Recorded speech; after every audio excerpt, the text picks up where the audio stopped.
I have made bath bombs in the humid summer climate of Ontario, and I have made bath bombs successfully in the super dry climate of Calgary. And now we are going to try to make bath bombs here in the Pacific Northwest in Washington. There is so much water here, and I don't have a dehumidifier, so find out today to see if this even works. Bath bombs are notoriously hard to make in the summertime, and the reason is because of humidity. In most climates, summertime means more humidity in the air. In Calgary, it was super dry, so that factor wasn't really in play when I tried to make bath bombs in the summertime, but definitely in Ontario, where our summers were extremely humid, that was huge. I would have an awesome recipe that I made flawlessly in the winter time, and then spring came around, and then summer, and then it was like a completely different batch. So what tweaks can we make to a bath bomb recipe to ensure that we get a successful batch? Well, the first thing you want to do is adjust your moisture. And in a bath bomb, moisture comes from two different places. They come from the water, and they also come from any oils or butters that you're using. So we're going to dial those two things down, and not by a lot, by a tiny bit. You don't want to go overboard. You want to make your adjustments by the gram. And the reason is because it's literally that much that can sway an entire recipe. So now that we have our plan, let's go ahead and attempt this.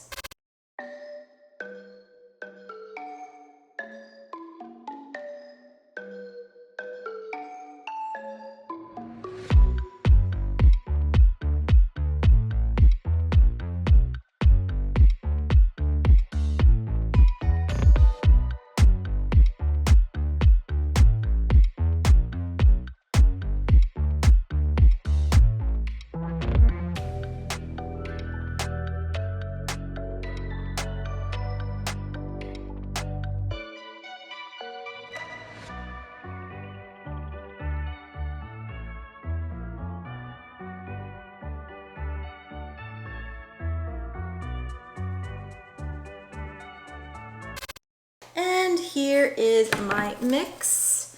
After it's been mixing in the mixer for a bit, get that scale out of here. So the bath bomb I'm making today is a strawberry bath bomb, and I'm going to increase my chances of success by using a simpler mold. I'm not going to be using my bath bomb press just yet.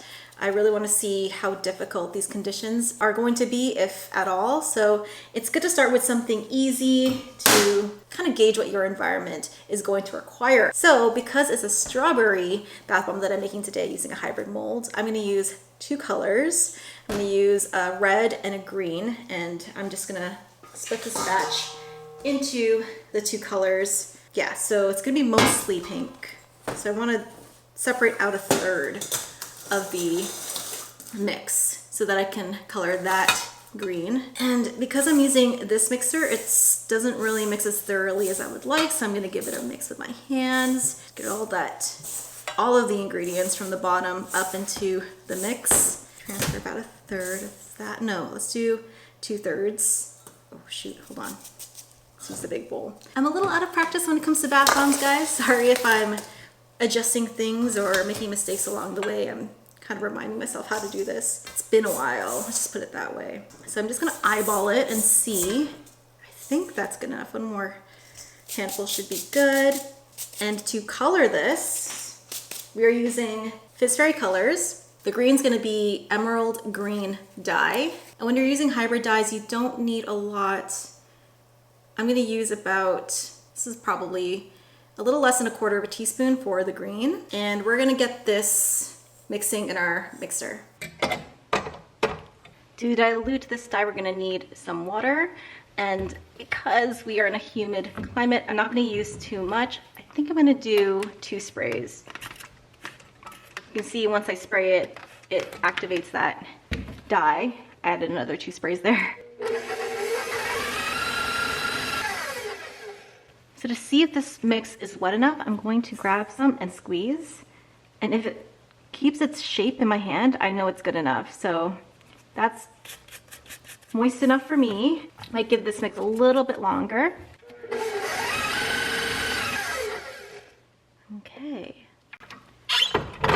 So we're gonna do the same thing with the red dye. or the red pink portion of the strawberry. Because I'm mixing in dye this way, you're gonna get some spottiness, but I don't really mind that. It's okay by me. And we're gonna make our reddish pink color by using a blend of peachy red dye. Just gonna use maybe 1/8 of a teaspoon, and Real Deal red dye. And we'll see what kind of color this gives us, but it should be a pretty vibrant dark pink, but you never really know unless you experiment a bit, which is what we're doing here today. Because there's a little bit more mixed in this color, we're going to add a few more sprays than we did with the green.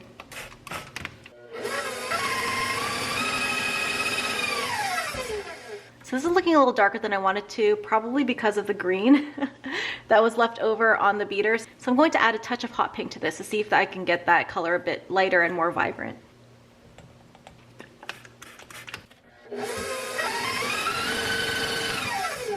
Okay, that definitely worked to darken up that pink and get it more vibrant, which is awesome. Just gonna scrape down the sides so we can get everything incorporated. Okay, and like with the green, if I press it together and it keeps its shape, this means it's good to go. So here is our reddish pink. We're gonna transfer that to a different bowl, and then we're gonna start pressing.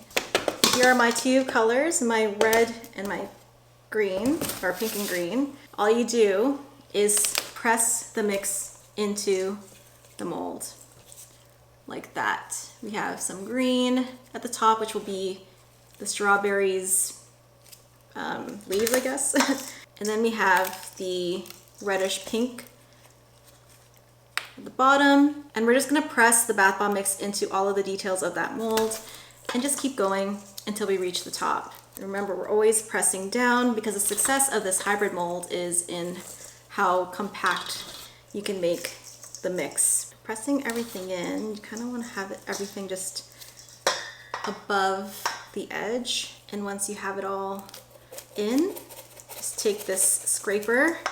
You can find a scraper like this in the baking or kitchen section of any home goods store. And to release this mold, it's so easy. All you do is slam it on your surface and then you lift up. And then you have a perfect bath bomb right there. So I'm using Breaking the Mold YYC's hybrid mold for this bath bomb. And it has these details here, some leaves and strawberry seeds and the strawberry fruit body down here. And when you fill it up, I'm just going to focus on putting the bath bomb colors where they should go on a strawberry, so green for the leaves. And then for the rest of the body, we're gonna move onto the red, and we're gonna be pressing down into the mold so you can get the bath bomb mix into all of those details, and just keep going back and forth, pressing along the way until you get to the top of the mold. And you want the mix to be kind of over the edge. Just keep pressing down. And then once you get to the top, you're gonna take a scraper tool and just scrape off the excess. So here is bath bomb number 2. I think I'm gonna put it over here. And another beautiful and gorgeous strawberry. These are so adorable, oh my gosh. So I'm just gonna keep going.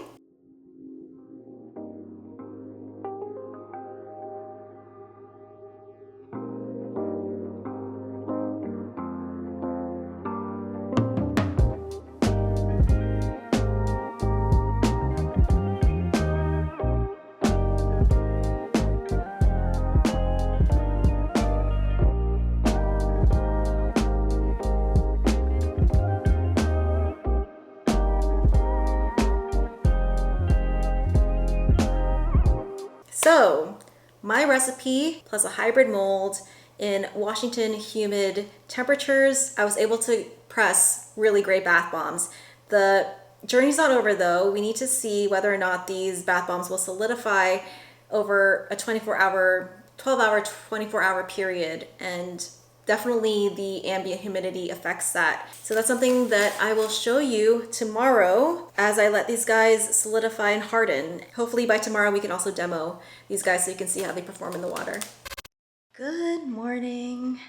It's the next day and it is raining right now.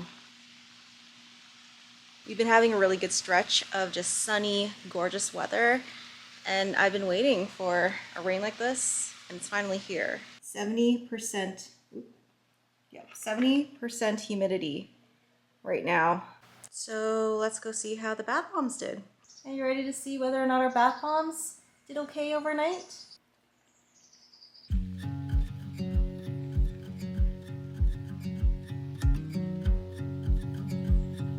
Okay, moment of truth. Oh, okay. Wow.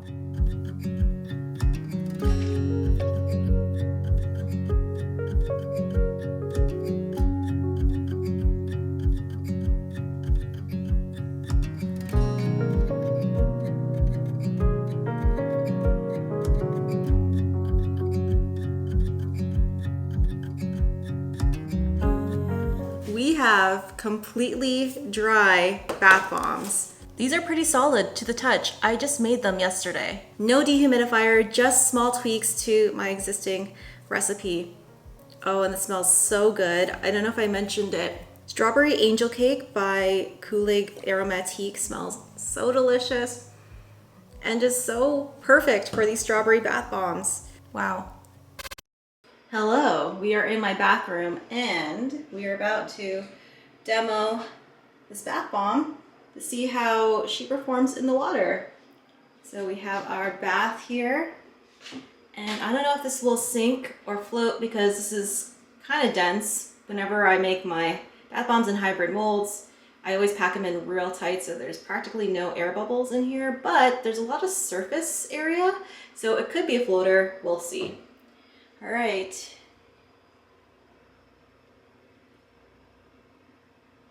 Oh, we've got a floater.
So here is the tub after this guy has been fizzing for about 10 minutes. And you can see that the green and the pink together makes this dark maroon color in the water. Pretty nice, pretty neat. If you want this to fizz faster, lower the level of SLSA and bump up your citric acid.